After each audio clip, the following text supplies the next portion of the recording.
I felt like there were parts of my personal identity that I never really got the chance to hone in on in college, just because there's not a class that teaches you like how to put yourself first, or how to Mm-hmm. pursue a dream that you've been hoping to, look more into. So I'm like, okay, let me do something for me. Hello! Welcome to Statement Mondays, where we explore how different women harness their identities at work. I'm your host, Natalie Munster, and if you need a reason to be bold today, here it is. Today is Statement Monday. Really quickly before we start, I just want to say thank you to everyone who's been supporting the show since it launched a few weeks ago. And for anyone new, please follow or subscribe to the Statement Mondays podcast, since that lets me know that you like what I'm doing and that I should keep doing it. If you're on Instagram, you should also check out our Instagram account at Statement Mondays. All right, power up, because our guest today is Salma Mahmood, a data scientist at Visa and a bodybuilder. I went to college with her and had no idea she was excited about bodybuilding, so this interview was eye-opening for me to learn about how this athletic commitment flipped her personal and professional life upside down in a good way. In this interview, we talk about both her reasons for getting into bodybuilding and her circuitous way into data science through a rotational program. And of course, Salma reveals how those two worlds intersect and how she has gained an immense amount of self-trust since all this started less than 3 years ago. I'll catch up with you after the interview, and we can think through some of her most impactful points. Thank you so much, Salma, for joining us today. Thank you, Natalie, for having me. I'm so excited to be doing this podcast interview with you. I've been definitely Instagram stalking your bodybuilding journey, and so I'm sure we will have a lot to talk about here. We totally do. So, who are you, Salma? What would you say is your identity? Yeah, so I think, like, publicly, the way most people perceive me usually has to do with two things, like my career and my bodybuilding journey. So in terms of my career, I work as senior associate data scientist at Visa. And prior to this role, I was in a 2-year rotational program for new graduates. So I spent 2 years kind of soul searching, and I rotated between 4 different functions in my work until I finally landed on data science and realized that that was the role for me. And then in terms of my hobbies outside of work, the biggest one is obviously bodybuilding. And that's a journey I started coincidentally around the time I started work at Visa, because I came out of college and I realized that I had separation between my work life and my personal life. And so, I'd get off work around 5 or 6 p.m. and I realized I had the whole day to myself. And I wanted to put that time towards something productive, something that I'd been waiting to pursue for a while. And so I decided to put my health and fitness goals finally at the forefront of my life and started weightlifting. Fast forward a couple months, I just got super into it. It's been a little over 2 years into my bodybuilding journey now, but it's definitely a big part of my identity. Yeah. I really respect that you recognize the new opportunities with this division between work and regular life. Yeah. And then actually sought to take advantage of that. Whereas in college, we're working all the time. We have homework on the weekends. Yeah. But I feel like so many people right out of college just jump into work and pour their entire life into it. To some degree, I did that too, where, trying to work as hard as possible and press as much as possible. But at the same time, I wanted a life outside of work. And it sounds like you did too. Yeah. Yeah, totally. I mean, like you said, like at Stanford, there was never a point, even on the weekends, like there was never a point I felt like I could turn my brain completely off and just do something for me. But yeah, I remember I finished work that first week at Visa and I was like, wow, like there is absolutely nothing that I need to be doing right now. And it was cool to take that time and sort of use it to work on this hobby that I'd kind of thought about starting in college. Like I always thought weightlifting was cool. And I always thought that, girls can be strong and girls can lift heavy weights. Like I thought that was a cool concept, but I also had the personality type where if I'm going to do something, I really want to do it 100%. And that's kind of how it all started for me. Well, that's a great backstory. So you knew you wanted to do bodybuilding back in college as well? Because I didn't know that that was something you Yeah. were excited about and into until you started pursuing it after Yeah. college. It was sort of like this, I'd look on Instagram and I followed a couple like health and fitness influencers. And when I came across the National Physique Committee, which is the bodybuilding federation that I compete in, I looked at these women who compete and I just saw so much strength, poise, confidence, and then learning the hard work that had to go into producing that end result, like all the traits Mhm. I wanted to build, like discipline, consistency, learning to put yourself first. Those were all things that were not really taught in school in a way. And after I graduated, I felt like, okay, academically, I feel like I've accomplished what I set out to do. I graduated with a degree in econ and I, landed a great job. But I felt like there were parts of my personal identity that I never really got the chance to hone in on in college. So I'm like, okay, let me do something for me. And after college, I had the mental space and the time to pursue it. So I just kind of kept going. And so just so we can get a better idea, like if you were to describe yourself before you pursued bodybuilding, how would you describe yourself? I would say obviously I was very academic. I think all of us were at Stanford, but Yeah. that had always kind of been the forefront of my life. But I never really stopped to think like, okay, if academics isn't the main focus of my life anymore, what else would I want to do? Besides being academic, I was part of the Stanford belly dance team, so that was kind of my physical activity at the time. But that's Yeah. also the type of like sport that doesn't require you to commit a lot of your personal time to it. It almost sounds like you and a lot of us were kind of on autopilot going through Totally. Yeah. college. Yeah. And then after college, you're like, oh my gosh, I can set my own priorities. And so Yeah. that's how you got into bodybuilding. Yeah, totally. So, what is bodybuilding? Yeah. For those of us who really don't actually know. Yeah. So bodybuilding it's a specific training style where your goal is to maximize muscle hypertrophy, which is a fancy way of saying muscle growth. And so bodybuilders tend to train in the 8 to 12 rep range to make sure that certain muscles are growing the way they want them to. And if you compete in bodybuilding, there are certain like standards that are set out by different federations. So the National Mm, Physique Committee, which is the large amateur organization in the US for bodybuilding, they have different categories. And so they set out different standards for shapes you can seek to emulate with your training style. mhm. So the one I do is bikini simply because that's kind of where my genetics are geared towards. And the standard that's set out for the bikini division is basically building out an hourglass shape with muscle hypertrophy. So, and it was a physique that I liked. But there are different training styles. Like bodybuilding is not the end all be all if you choose to lift weights. There are people who lift simply to see how strong they can get, probably better known as like powerlifting. So it's just a different goal. Yeah, Yeah. different goal, different style, different like aesthetic result. I chose bodybuilding just because I like training in that rep range and it makes me feel good. So, Yeah. And so what does your training look like? I mean, we're basically in lockdown right now, yeah, and so you must have had a good amount of free time to be working on yeah, this. But yeah, what does it look like for you? yeah. So I did most of my contest prep back in Seattle, which is where I grew up and where my family is. So I was lucky enough to kind of invest in a gym setup at home, and I was training. Well, I was lifting weights 6 days a week, basically in my off season, Mm, to build the muscle needed to kind of chisel out that physique shape we talked about. And yeah. when you start contest prep, usually 3 or 4 months before your actual show, then the goal is, basically you're saying, okay, I'm happy with the amount of muscle I've built. Let's try to lower our body fat percentage so that muscle definition can actually show.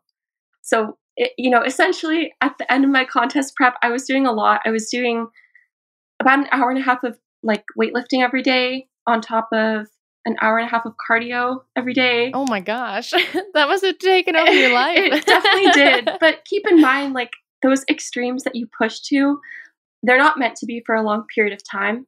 Like that was Mm, only maybe a month of my life where I'm really pushing to that mhm. extreme. And I would not recommend this, by the way, for the average gym goer. Like, this was definitely just to prepare for a physique competition. This is not a training schedule good that's thing to sustainable. clarify, Yeah. Honestly, now, like, it's been 2 months post-show, so I'm back in an off-season, kind of trying to put on more weight and just build muscle. And how did it go? You said you competed 2 months ago. How did it go? How did it feel? What was it like?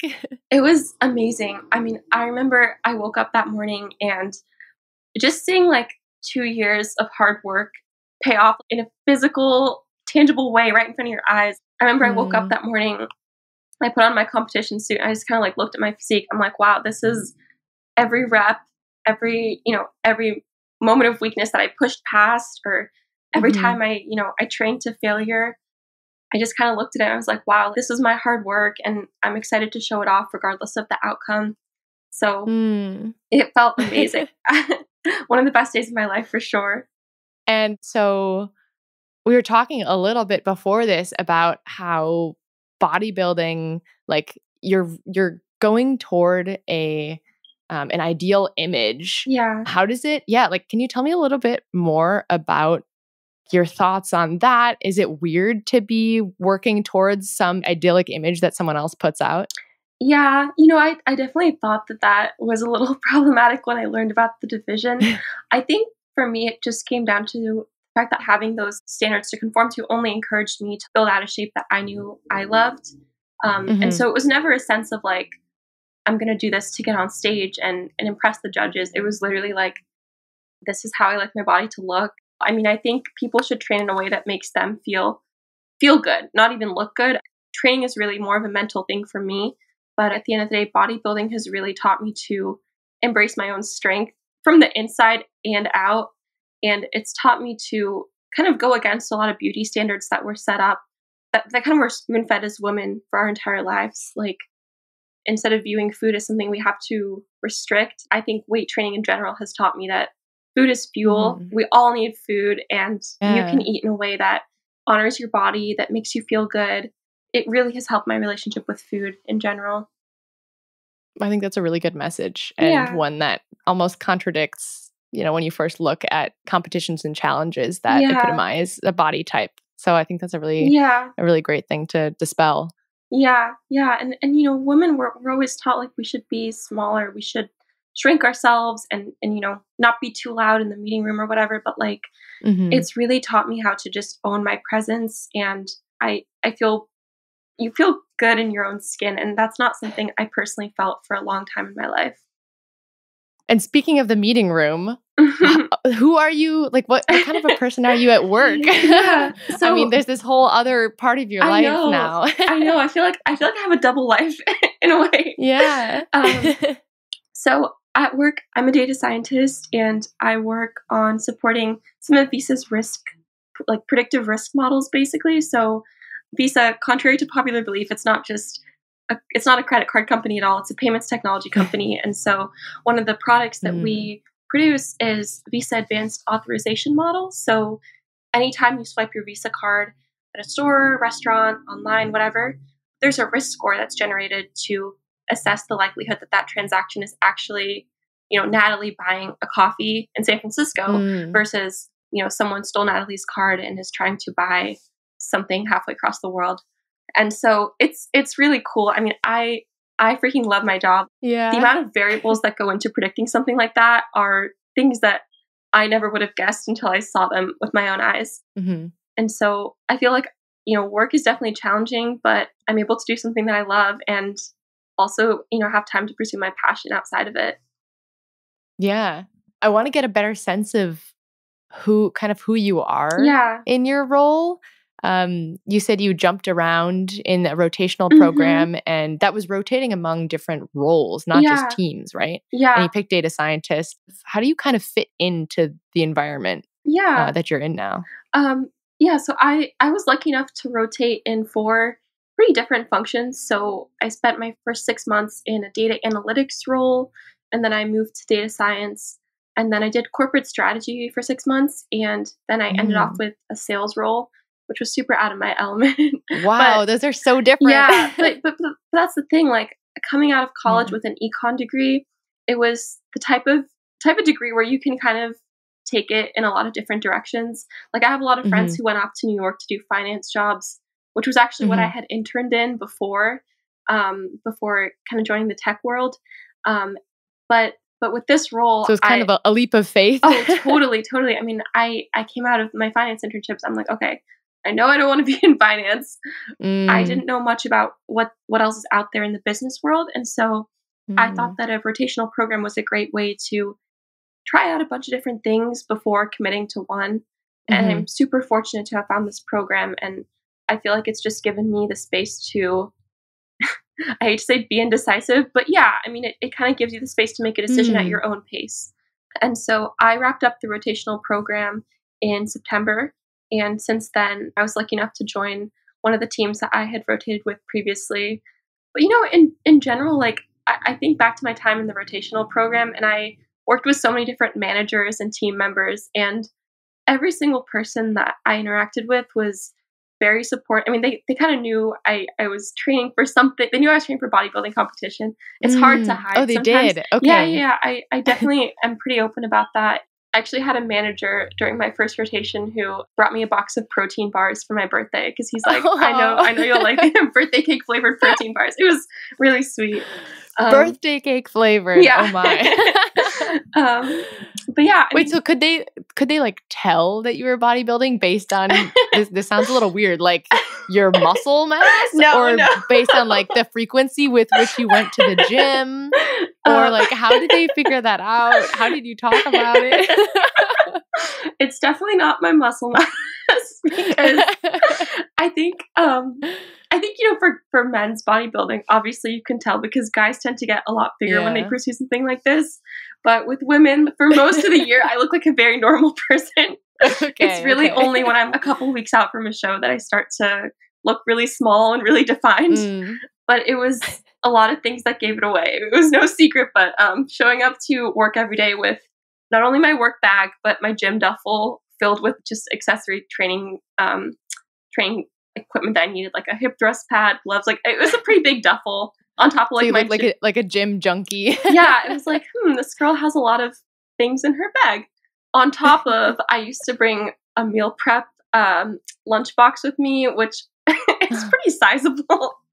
And so I'd pull up to work every day with my chicken and rice or sweet potato and turkey or whatever. And of course, people start to wonder, like, she's eating the same thing every day. So like your habits, yeah. Yeah, I did have a manager who I'd also frequently run into at the gym, and he was like, "You're here a lot."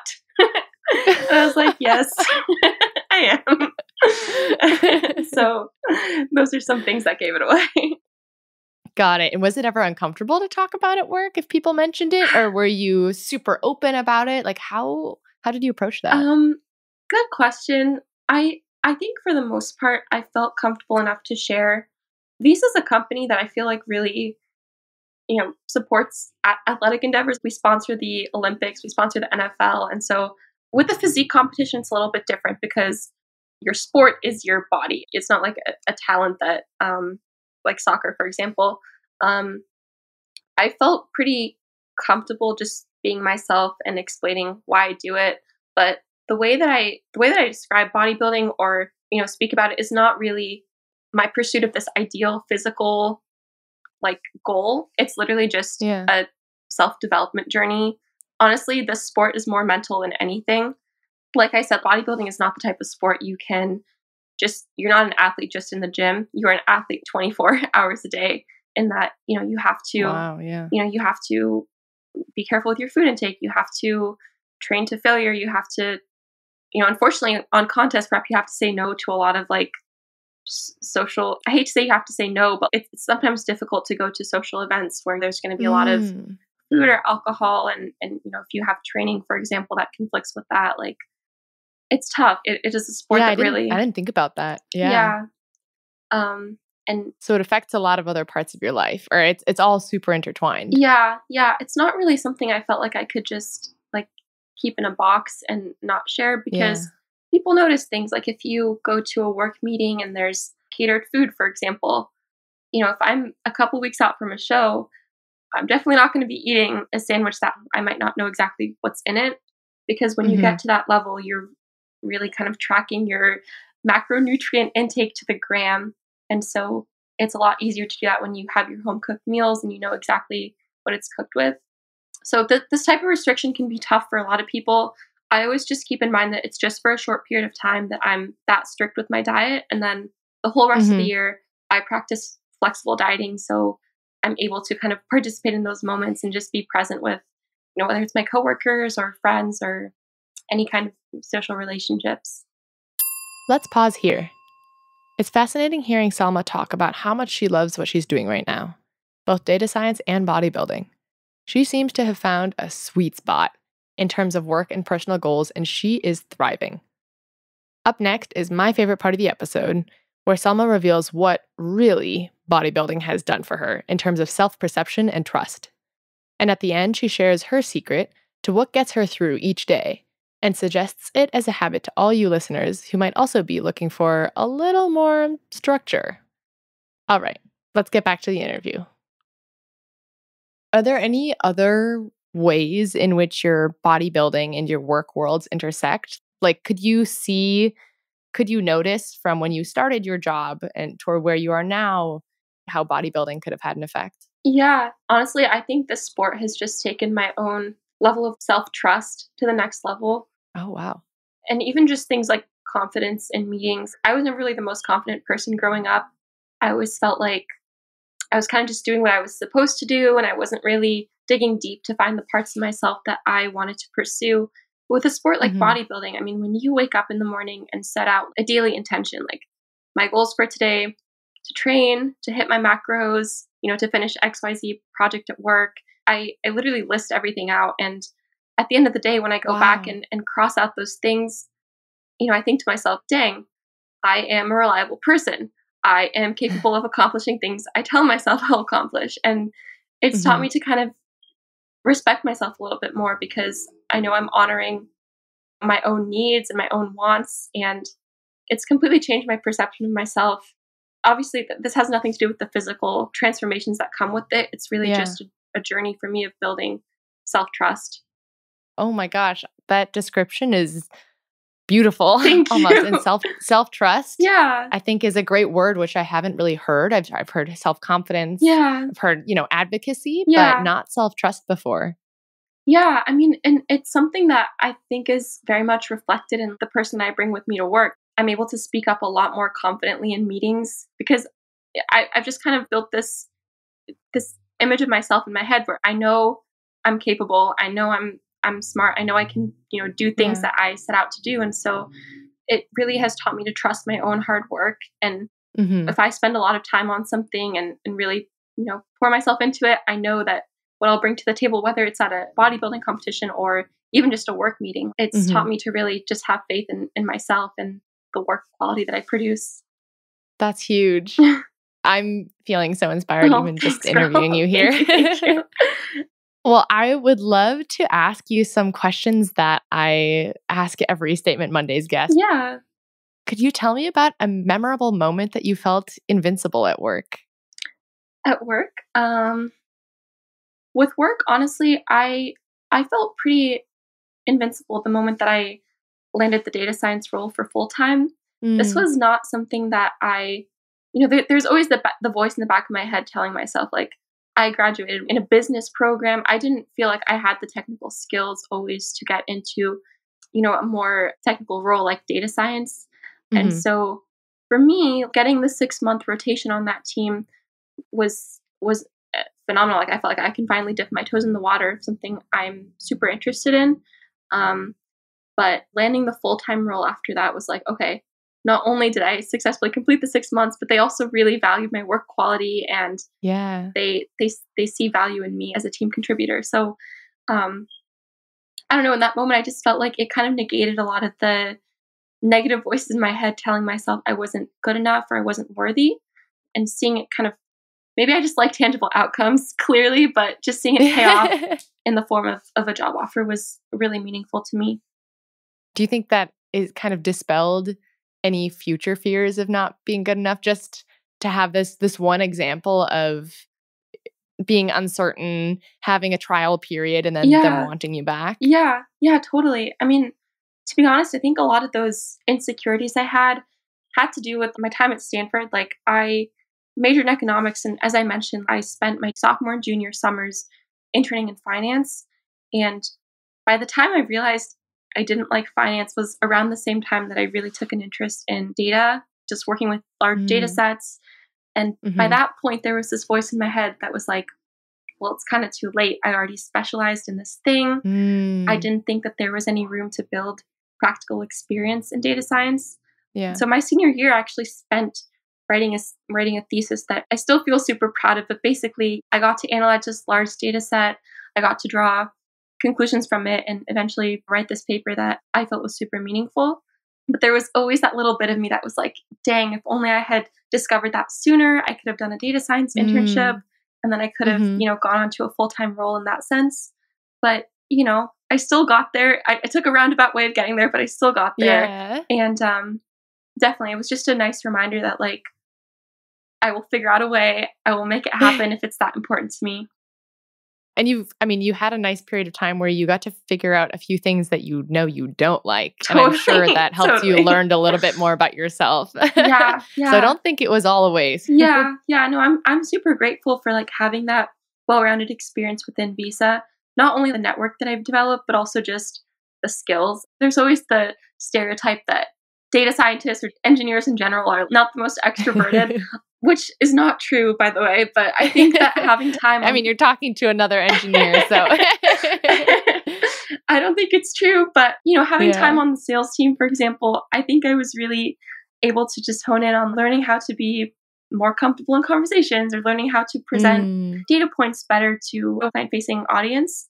So I definitely take pieces of what I learned through all my functions and definitely am able to bring it to the table in the data science role. That's really cool to have had that opportunity Hmm. to build out those other skill sets. Yeah. And what's the biggest risk you've taken? Ooh. Honestly, in the context of my bodybuilding journey, I think one of the risks I've taken is choosing to share it publicly on social media. Yeah. Um, Yeah. this was something that I had a lot of hesitations. I had been doing this thing for 6 months. I was like, this is a really cool personal project I felt like I was working on. But then I had to ask myself, do I want to put it on the internet? Like, Mhm. obviously, anything you post to Instagram could potentially be there forever. And I Yeah. was a little hesitant. I was like, do I really want to project myself in that light? Um, the reason I decided to do it is because, as I mentioned, like this is not just a physical journey for me. I, already feel very comfortable in the way I look. It was literally just the mental health tools that I felt like I was developing and just the Mhm. self development. That's what I really wanted to promote and share with others because honestly, I felt like I had hit the lottery. Like, I felt like I found something that it was a passion that just resonated with me so much. If I can promote this to even one other girl and help her feel the same way I do, I feel like this whole page is worth it to me. Um, Wow. yeah, so that's the reason I choose to share on Instagram.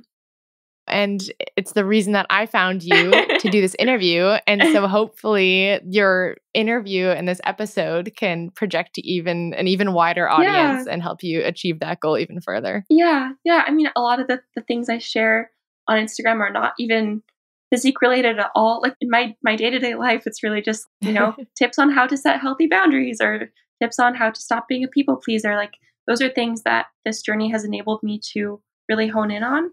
And Mhm. if it can help someone else, then it's all worth it to me. Do you have a life motto? A life motto. Ooh, yes. One of them. I have a couple, but I think the one that resonates with me most is um, you're not what you're not you are what you do, not what you say you'll do. Um, Ooh. so it's kind of a nice way of saying like if something is really that important to you, you will do the work to get there. No matter how many twists and turns your path takes, there's nothing that can take the place of hard work, basically. And it's really helped me instill a lot of confidence in my own work ethic and just kind of be able to pursue these lofty goals that if you had told me 2 years ago as a senior in college that I would be bikini bodybuilder and a data scientist, I would have probably just laughed in your face. Like these are not goals that I thought were within reach at all. Um, Yeah. but it's you just gotta have faith in your own hard work, and and get there somehow, some way. Awesome. Thank you. Mm-hmm. And I have one last question for you, which every Statement Mondays guest answers. Mm-hmm. I want to know what your tool for individuality, something core to your external or internal identity, like what that is. Yeah. And here we're calling that your modern day heals. Yeah. So Salma, in one word or phrase, what are your heals? Okay, my heals are definitely the daily promises that I write out to myself. This is like a morning ritual that I do every single day. I wake up, I have my coffee, and I grab my journal, which I keep with me at all times. Is there a quote on the front of that? Yes, it says, "You are capable of amazing things." Pretty cheesy, but I like it. Super cheesy. But basically, like, I wake up and I kind of just set an intention for the day, whether it's training related or work related, or even just, being present with my friends at this event. Yeah. Not looking at my phone or just living in the moment. I really like to live every day with intention, and there's really no greater feeling than going back to that journal at the end of the day and just crossing the things out. Like, yes, I did this. It kind of instills, like, you kind of tell yourself, I'm proud of myself. I did everything that I wanted to today. And I just feel like developing that relationship with myself has been the biggest inner transformation out of all of this. It's taught me for the first time in my life how to prioritize what I truly want and not just what I feel like I should be doing. And just taking that moment in the morning to reflect on, like, your own personal needs, I think that's invaluable. And it's something that has really changed my own inner perception of myself. So I'd recommend anyone listening, take 5 minutes in your morning to just set out an intention, whether it's on your phone, just bullet points in your notes, or in a journal. Like, try it out for a week and see if you're accomplishing more of the things that you personally want to be accomplishing. Thank you so much, Salma. That's a great piece of advice. I try to write priorities every once in a while, but not with enough consistency that I think I can't really tell how they turn out. Yeah. And it also sounds like they don't have to be super tangible. Like you were saying, being present with friends. It's not like, oh, write 10 pages. Yeah. Okay, that's a bad example. But Yeah. No, I feel you. I can probably, let me see if I can find one that I would share. Sorry, give me a minute. Yes, please. No worries. Lots of pages. Must be a rigorous habit of yours. It definitely is. Yeah, okay, so I can read this one. So I say, today I choose to honor my reverse diet, drink 1.5 gallons of water, complete all my tasks at work efficiently, train with passion, smile, loosen up, and enjoy the ride. And then I write like a daily affirmation. So the one on this date was, today I choose to set the standard. I will act in a way that aligns with my highest goals. I will be a role model for myself and others.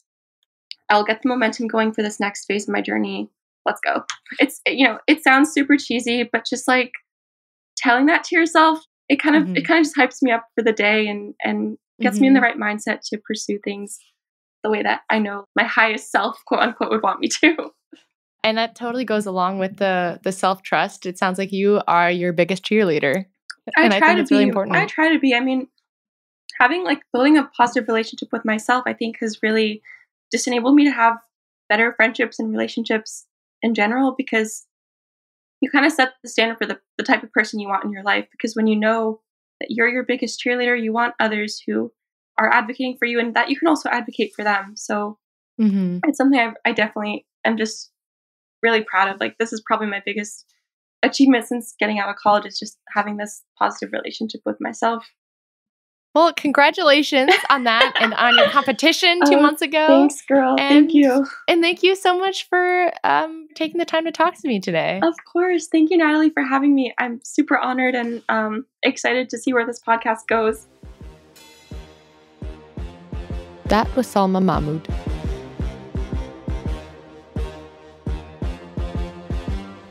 This was a lot of fun for me to get back in touch with someone I haven't caught up with in a while. And like I said, I've been keeping up with Salma's bodybuilding progress on Instagram, but I never knew just how it was affecting other things like her confidence to speak up in meetings at work. I want to touch on two things: her idea of self-trust and the rotational program she's doing at Visa. The most impactful part of this interview for me was hearing Salma talk about the promises she makes to herself, and that bodybuilding has been an extraordinary mechanism for her to practice making these promises and then following through on them. Earlier in the start of quarantine, I actually started training for a marathon, but my training was kind of all over the place. I still ran a certain amount each week, further and further distances, tapering, whatnot, but I didn't hold myself to specific goals. And not gonna lie, talking with Salma makes me want to go back in time and train the way she trains, both mentally and physically. So I did end up running the San Francisco Marathon route on my own in June, with cheering and cameos from lots of supportive friends. I did achieve my end goal, but I didn't pay as much attention to the process as I now wish I did. I feel like I could have learned a lot more about who I am and made myself stronger in so many other ways. So along these lines, and also worth noting, is Salma's intentions journaling habit. I love that she read us an example because I never would have known just how motivating they are. They're not just any old to-do list, kind of like the more pragmatic ones that I've written on particularly low energy days. She really thinks about the person she wants to be that day, and then she is that person, just little by little, turning into the absolute best version of herself that she can imagine. And I think it's, first of all, just a really cool practice to even imagine the best version of yourself. And I have to mention a little unsolicited tip from me. When I write a list of things for the day, and as I said, mine are more generically to do, but they still motivate me. Anyway, my secret is to always complete at least one thing I've been putting off for a while for whatever reason. That makes me feel extra accomplished, lifts a small weight off my back, and, well, I was going to say maybe gives me a little self-trust. Maybe? I think I'd have to do it Salma's way to really feel self-trust the way she does. Anyway, feel free to absorb some of these intentions journaling tips that Salma talks about. Switching topics, I feel like rotational programs are getting more and more popular lately, or maybe just more cropping up. I never did one, but I've heard a lot about them from friends who either rotated between different functions, like Salma, or different teams but in the same role, right after graduating. I have a friend who's a Google APM, or Associate Product Manager, and she had the second type, so she got to try out an experimental artificial intelligence team and then moved to Google Payments. Super different experiences, I'm sure. One other pattern I've noticed in my peers is people are staying for shorter amounts of times at companies. That might just be in the tech world, though. Not sure. But that's what I'm seeing, and I bet some of that is just a thirst for learning. Salma was able to move around a lot in her first years, which let her just learn and soak up as much as possible, while having all sorts of responsibilities, but without having the stress of switching companies or having to interview. Even in my job right now at a big tech firm, we're encouraged to switch teams as often as every year even to be able to continue learning. I actually switched on my 1-year anniversary, and I feel like I'm still learning things every day. Cool. So as you know, this show is just taking off, so any way you can support it is truly appreciated. And that includes following or subscribing to the podcast and leaving a rating or review on Apple Podcasts. And remember, be bold. Today is Statement Monday. I'm Natalie Munster, and my intern is Mallory Pilon. You can learn more about me and Statement Mondays at statementmondays.com or follow us on Instagram at Statement Mondays. I'd love to hear what you think of the show, and if you tag us in an IG story or post, we'll be sure to repost you. Let's also start using the hashtag Statement Mondays everywhere to spread the movement of being bold. My question to you is, how have you been bold lately? I'll see you next Monday. Bye.